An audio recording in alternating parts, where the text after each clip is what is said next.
couple of weeks ago, when Henry was off sunning himself somewhere, we had Adam Gemili as a guest for an hour on here. It was a fascinating hour. I could have talked to Adam all day. And we were wondering how he'd find it going out there as a spectator and working, as opposed to being properly involved in the games as a runner. Adam, good morning. How is it? How are you finding it? Yeah, good morning. It's certainly a different experience for sure. I'm a lot more nervous watching than I was competing. I can't lie. When you're not in control and things aren't in your hands, yeah, it certainly makes for more exciting viewing. But yeah, I'm absolutely loving it. I can't lie. The atmosphere in the stadium every night has been phenomenal, and yeah, Great Britain are not doing too badly already. So yeah, some medals to start the athletics already. No, not to bring up memories which you probably don't want to recall, but of course you just missed out on a medal in 2016 in Rio. Daryl Nita too was at fourth. You must have felt for her.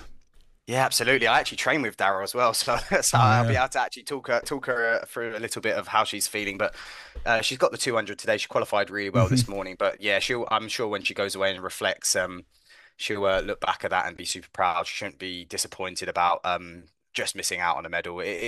When you're so close, it can be frustrating. But I think when you look at the bigger picture, and she's finished fourth at an Olympic Games, fourth best in the world, it's still pretty impressive. So she should be so proud of herself. But yeah, she was so close, wasn't she?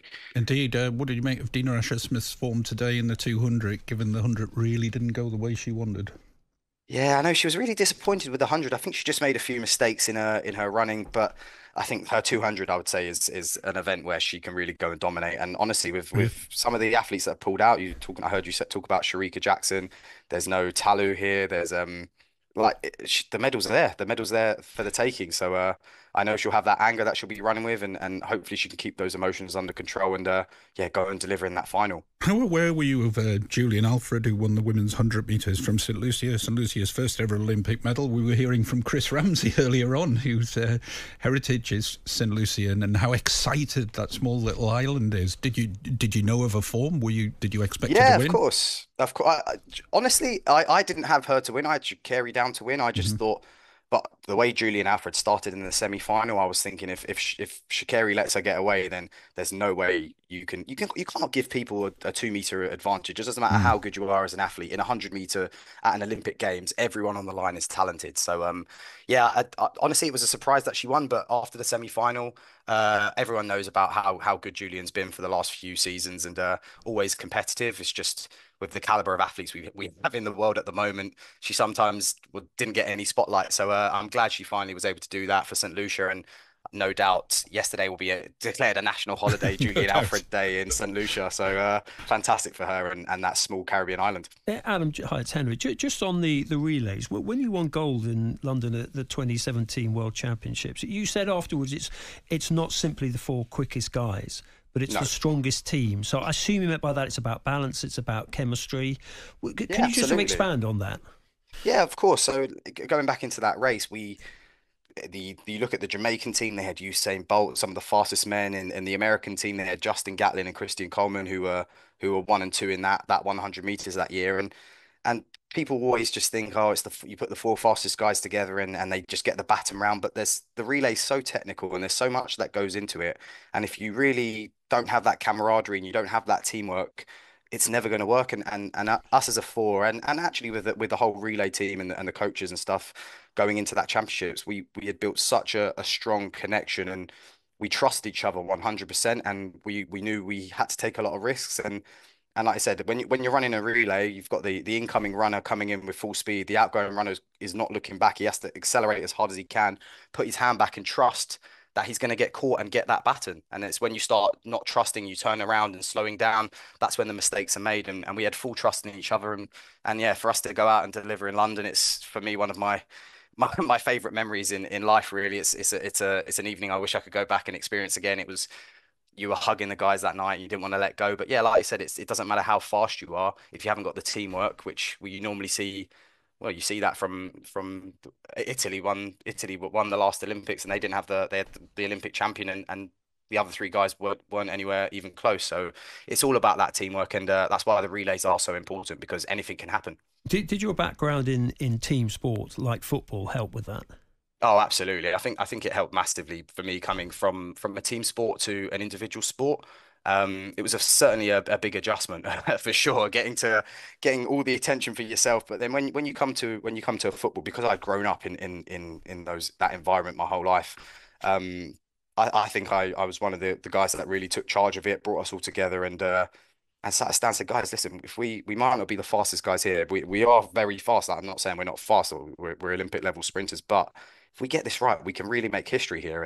And we did, and I know the guys have been working really hard. The GB team going into this 4x100 meters at the end of this game. So yeah, fingers crossed they can go out and deliver.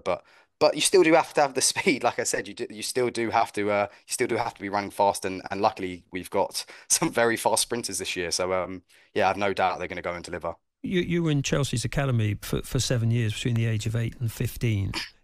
Yeah, was there anyone from that era who's gone on to do great things? Well, I'd say probably the one that's gone on to do the best, I'd say, was Ruben Loftus-Cheek. Right. He was a few years younger than me, but we're from the same area, and we used to travel in together all the time. And the things that he's gone on to do, and you look at him now at Milan, and he's got his injuries under control. He's absolutely killing it. So I think I talked about it last time about probably the most talented one, which I think didn't quite make it, was Josh McEachran. When you used to see this guy play, he was so silky. He was so good at what he did. But yeah, a club like Chelsea, I remember when we were sort of 9 or 10, they sat their whole academy down and said, look around, and probably one or two of you in this room will probably make it as a pro footballer at Chelsea, and the rest of you probably won't. And that's something you understand when you go to a club like that at an early age. But the things that they teach you, the professionalism from a young age, it doesn't matter how good you were at Chelsea. If you weren't good off the pitch, they weren't interested. And that's why I have big respect for Chelsea, and I brought a lot of those values that they taught me from such a young age into sort of my professional career as an athlete, which I'm so thankful for. But yeah, they certainly did have a lot of good academy players, but to break into a club like Chelsea was pretty difficult. Yeah, Henry wasn't listening to us a fortnight ago, Adam. He was off on his hauls. As you were talking about the 4x100 there, presumably we've got a very, very good team, because we've got two runners in the 100-metre semi-finals, and hopefully in the final tonight, Louis Hinchcliffe, obviously, and Zarnell Hughes. You've got Shane Thompson they're up against, and Noah Lyles. It's pretty hard to get a medal in this one, isn't it? Yeah, it's going to be a good tear. But honestly, they're in the 100 meters. I was saying this yesterday. Like, anything can happen, and especially at Olympic Games, it doesn't matter how fast you run coming into it. On the day, if you're in that final, which is the first step for the two Brits, I feel sorry for Jeremiah Razzie with his false start. It was so unlucky, because can you explain about that one? He's saying he heard something in the stadium, but I mean, he false started. You could see it. It was quite by some distance. What do you think may have happened, or was he just looking for an excuse there? No, he might have heard something. Like, when you're in that pressure situation, you react off of anything, any sort of movement, any breath, any noise at all. That's why they ask it to be completely silent, because you're not really listening for a bang. You're just listening for any noise. So he might have heard any noise, and it just set him off, which is probably what happened. But it was a full start, like we saw. It wasn't. No one else moved, and it was a mistake that I think he'll learn from. But it will be a bitter pill to swallow, because he had a really, really good chance here of getting through that heat into the semi-final and pushing forward that final. But yeah, with Louis Hinchcliffe and Zarnell still on the helm for Team GB, I'm pretty excited. I think we could get two Brits in the final. They are loaded semis. Indeed. They will have to run it. Yeah, they'll have to run it like a final, but we could see some really fire times, I'm not going to lie. But what do you really think will happen in the final? My prediction, I think, normally I give it after the semi, but just from the heats, what I saw, I think the favourite has to be Shane Thompson from Jamaica. He looks super impressive, but you can never count out Noah Lyles. You can never count out Fred Curley. You've got so many athletes. I'd say there's probably about 10 or 11 athletes that I would put that could more than capable of making that final, and probably I'd say about 5 or 6 that are especially capable of meddling. And I think a 9.8 is what it would take to win, and maybe a 9.9 low to maybe sneak a bronze medal, which would be fantastic, and both Zarnell and Louis can both do that. So yeah, fingers crossed for them. One of the iconic moments of the whole Olympics so far has been Femke Bol's run towards the line, that incredible finish. From a technical perspective, why is she so good? Honestly, she's from a technical. Well, firstly, she's a generational athlete. She's one of a kind, and it's a real. I feel really sorry for her because she's in an era with Sydney McLaughlin-Levrone, who is the world record holder in the same event. But honestly, Femke is one of the. She's so tall, and the way she runs, her stride length is so much better than, or so much bigger than everyone else's.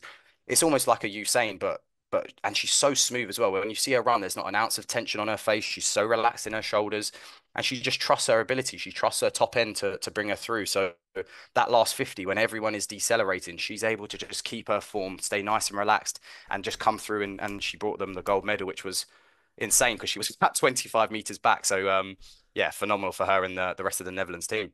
Just quickly, Adam, what else are you looking forward to apart from the men's 100 metres?